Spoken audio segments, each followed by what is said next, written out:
Hi, Scott Orlin with CINEMA-Magazin. I am bringing you a new creative force as a new film called, for those of you with sensitive ears, I'm sorry to tell you, it's called Shithouse. And I'm here with the writer, the director, the actor, and the editor, and that is Cooper Raiff. I keep wanting to say Yes. Connor for some reason. I don't know. I Every apologize. no, everybody calls me like that's the name that I get mixed up with all the time. I guess Cooper But is it's similar Cooper. to It's Connor. Cooper. Yeah. Yes. Uh, it's interesting that so many people write from personal experience, and you went to Occidental College, and Yes. you actually created a work which you kind of did on your own. Talk about the birth of this because it started as a short. Yeah. My sophomore year of college at Occidental, I didn't have spring break plans because I'm not a fun person. And my two best friends, did not have plans either. And so about a month before, I texted them saying, "What if we made a movie?" And they were like, "What if we didn't? I don't want to do that." But I somehow convinced them, and I came up with the idea really fast because we were on a college campus. And I was like, "What's the easiest thing to make? I'll make a movie about college." And it was it was like the walk and talk part of Shithouse. And yeah, so we made that. It was about 50 minutes long. And then I put that on YouTube. And then I tweeted the link to J. Duplass, of the Duplass brothers. And I said, "Bet you won't click on this link and then email me after." And then we got lunch and talked about making that movie into Shithouse. I mean, you've said the word a couple of times. I mean, that's really kind of a risky word to put as your Yes. title. Talk a little bit about what it's supposed to represent. I really like titles that are like a starting place for a movie, like introducing you to the world. And it's for Alex, who had a really awesome first home. His second home is feeling like a shitty home, and he's got a bad attitude. I think some of it's based in reality. Like I think college is tough, but and the house, the first scene is talking about a party tonight, and the party is at a place called Shithouse, which is based on a true thing.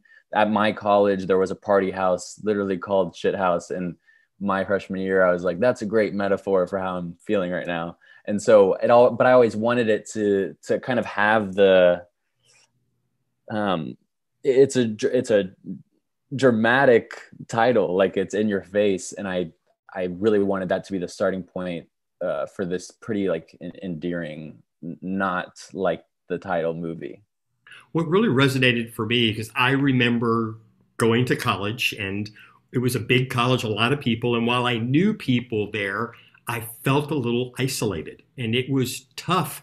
People were friendly, but it was an artificial friendliness. I couldn't quite manufacture it. But you took that experience and you made a movie about it. So, how difficult was that transition from going from the cocoon of home to this place where you're supposed to kind of be free?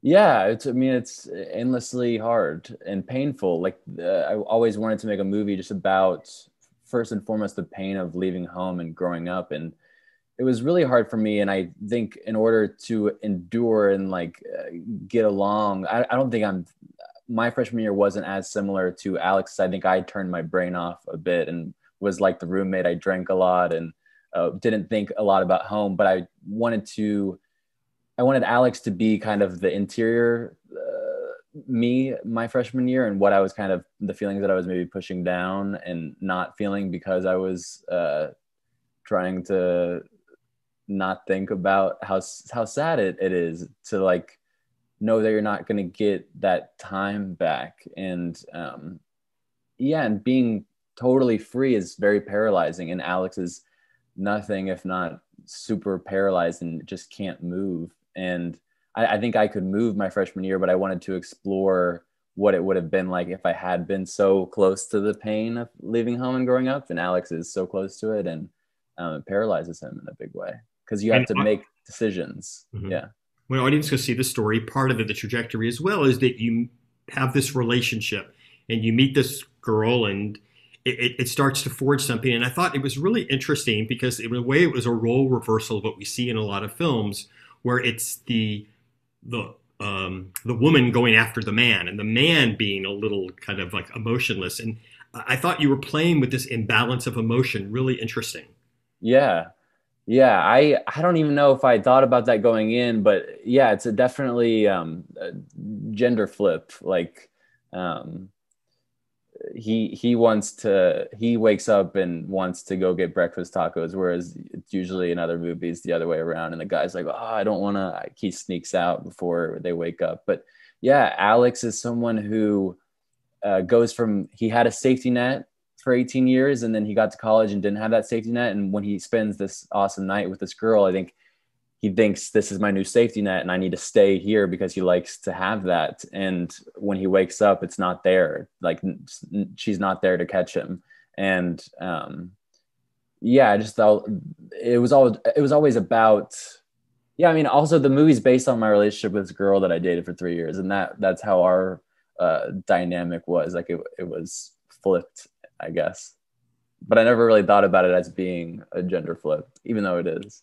There are a lot of people who are going to watch this movie and kind of hate you because they're in film school and they're struggling. Oh my God, I just want to, I'm doing all the right things. I'm, playing by the rules, and you didn't play by the rules and you succeeded. So where did you learn your technical skill set? Because it's one thing to say, I want to make a movie, but to actually direct it, to actually edit it, I mean, to write it, those are skills. Yeah, I don't know how to answer that. My in high school, I wrote a play my senior year, and that's how I got into writing. And I always wanted to act, so I was always interested in acting, but I never wanted to be a director. I never like thought of myself as an aspiring filmmaker, but I just realized that no one was going to read anything that I had written unless I made something. And no one, and I realized at some point, I think that no one wanted to direct my college love story. So I kind of just like fell into that. And yeah, I mean, it's the first, that short that we made, it didn't look very good. Like we stole equipment from our college, borrowed without permission, and we gave it back. But it had like 8 dead pixels and it was very wobbly, and we didn't have a tripod, and it didn't look technically great. But going from that movie to then having Jay Duplas's name to get professionals and people who were really good with the camera made a lot of difference. Like it wasn't, I don't think I have great camera skills or instincts. It was all like our DP, Rachel Klein, was the leader in terms of how the movie looked. And I always think the thing that I had learned about directing was just what I loved about, is that me? Sorry. I should have turned that off. Sorry, people. Oh, it wasn't me though. It wasn't me. Sorry about that. But I think for directing, like I always loved acting and I worked for a casting director. And I think that's where I picked up my love for like arcs and interweaving arcs and trying to figure out how to make things emotionally fulfilling to watch. And yeah, I don't know if I'm answering your question. No, you're great. What I'm curious too is that after like having non-experience, and I think there's probably young filmmakers maybe in Germany who are going to be watching this. How much? I mean, it's almost like a little kid. You give them sugar for the first time, Yeah. and everything they want to taste needs to have sugar in it. So, what has this inspired in you about being more proficient in the craft or learning more about the technical aspect of filmmaking? Well, I learned everything. I learned how to make a movie making this movie because I didn't know anything. And every day I learned so much about everything because, yeah, it is like that. And it was just really exciting too. Like I felt super lucky, and it was like its own. I didn't go to film school, and so it was its own type of film school. Just being on set and watching people be so good at their jobs. So now you have this incredible business card, this movie that you can go out. Talk about the doors that have opened for you as a young filmmaker because you've delivered this movie. Well, all the doors open, but it's just a matter of I still want to make a very specific type of movie and show, and like so I've had a ton of meetings and Zooms, but when they're asking what I want to do, I tell them, and they're like, "That seems small," and it's like, "Yeah, have you seen the movie?" So yeah, I mean, it's opened a lot of doors, and I'm saying yes to a lot of things because I know that it's like a lucky window to have, and I want to say yes to all these opportunities. But at the same time, it's not like anything has really changed. Like I still want to make this same kind of movies, which are small and character driven and slower and more patient. And so the opportunities are there, but it's a matter of like, is it smart for either one of us to go forward? Who have been the directors that have influenced you, or the filmmakers? I'd say I really love Sofia Coppola a ton. And I know Shithouse has been compared to Before Sunrise because the second act is walk and talk, but it's always hard for me to accept that because that movie Before Sunrise is such an intellectually curious movie, and they're talking about reincarnation, and Shithouse is not that. Like they're talking about their families, and but I love Richard Linklater, and I think he's someone who's inspired me to like he validates you wanting to make a movie about two people, and that's it. And so I think I get a lot of inspiration from him, and I love him, and I watch all of his stuff because it's just, he knows like what he thinks is important is on the screen, and it's so refreshing to see because there aren't a lot of filmmakers who just want to make those character pieces.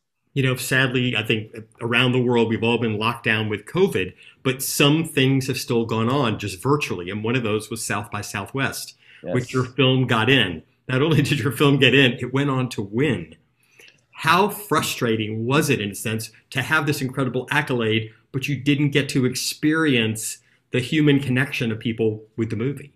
I mean, it wasn't frustrating at all. I was just overwhelmed with, I was just shocked that we won, and it was so great. And so no part of me there was nothing negative about it, but I do think that it's different to receive news and like receive messages that say, oh, I laughed so hard. And because it doesn't, it's not the experience of going into a place and getting the energy from all these different people and their reactions and how they're feeling. I love reading notes from people who've watched the movie, and it's so awesome. And I feel so lucky and grateful that people are actually watching it. It's so awesome. But I do think that it's hard for it to feel real, just like in a room by myself. Now, if I understand correctly, you dropped out of Occidental, your Yes. college you were going to make this movie. Do you want to go back and finish college, or is this like, hey, I don't need it. I just made a movie. That was my college thesis. No, I think I would love to go back. I don't think I'm going to go back anytime soon, but when things, yeah, if there's a time to go back, I mean, I loved college and I do miss class and being at school, but yeah, I did drop out. It's really funny. When Jay had the idea to make the movie or turn that small movie into this bigger movie, I kind of like immediately dropped out, and I didn't tell him because I didn't want to put the pressure on him to be like, hey, I dropped out of school for this. But yeah, I think I would go back for sure, just not for 10 or 15 years probably. I think you're doing okay. Cooper, I cannot thank you enough for giving us this time talking about the movie. It is called Shithouse. And hopefully you'll get a chance to see it. This is Scott Orlin. Till next time.